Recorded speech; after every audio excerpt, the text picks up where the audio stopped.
కేసీఆర్ గారి భార్య ఎంటర్ అయ్యారని. ఇంకా ఏం జనరల్గా తల్లి కూతుళ్ళ బంధం తీపి కంటే మధురం. ఒక గుండె తల్లి దగ్గరే కూతురు దగ్గర ఉండేది అట్లా చెప్తారు కదా. మరి అలాంటి పదాలు అన్నీ చెప్పారు కదా. మరి పాపం ఆమె వెళ్ళి పెద్దావిడ కేసీఆర్ గారి సతీమణి వెళ్ళిపోయి ఆమెను కన్విన్స్ చేసి నువ్వు ఒక 6 నెలలు సైలెంట్గా ఉండు, అన్నీ సర్దుమణుగుతాయి, అప్పుడు మరలా నిన్ను మళ్ళీ సొంత గూటికి తీసుకుందాము అని ఆమె కన్విన్స్ చేసే ప్రయత్నం చేసినా కూడా ఆమె కుదరదంటే కుదరదు, మీ గోల మీరు పడండి, నా రాజకీయం నేను చేసుకుంటాను, ఇప్పటి వరకు మీరు చేసింది చాలని చెప్పని మొత్తానికి కవిత గారు గట్టిగానే చెప్పి పంపించారట. సరే అంతవరకు చర్చలు అయ్యి ఉండొచ్చు.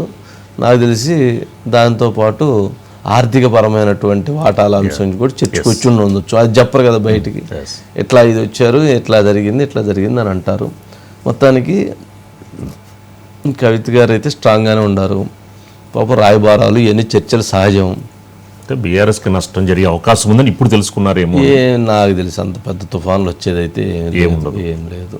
చూడాలి మరి. అంటే తను అగ్రెసివ్గా వెళితే తను బీఆర్ఎస్ పార్టీకి నష్టం చేయాలి అని అంటే బీఆర్ఎస్ పార్టీలో జరిగిన 9 సంవత్సరాల్లో జరిగిన అవినీతి పైన, అరాచకాలపైన తను నోరు విప్పితే ఆటోమేటిక్ బీఆర్ఎస్కి అన్యాయం జరిగింది, నష్టం జరిగింది. అందుకని మొన్న మాట్లాడినటువంటి దాంట్లో కూడా ఈ ఇరిగేషన్ దాంట్లో వాళ్ళ పాత్ర ఉందని చెప్పటం, తర్వాత వీళ్ళు ల్యాండ్ కక్కుర్తి కోసం, ఆర్థిక డబ్బులు కక్కుర్తి కోసం మోకిలాల ల్యాండ్లో సెటిల్మెంట్లు ఇన్వాల్వ్ అయ్యారని చెప్పడం కోసమే ఈ నష్టం జరిగింది. మరి అది ఎన్ని తెలవాలి కదా. అజిత్ గారు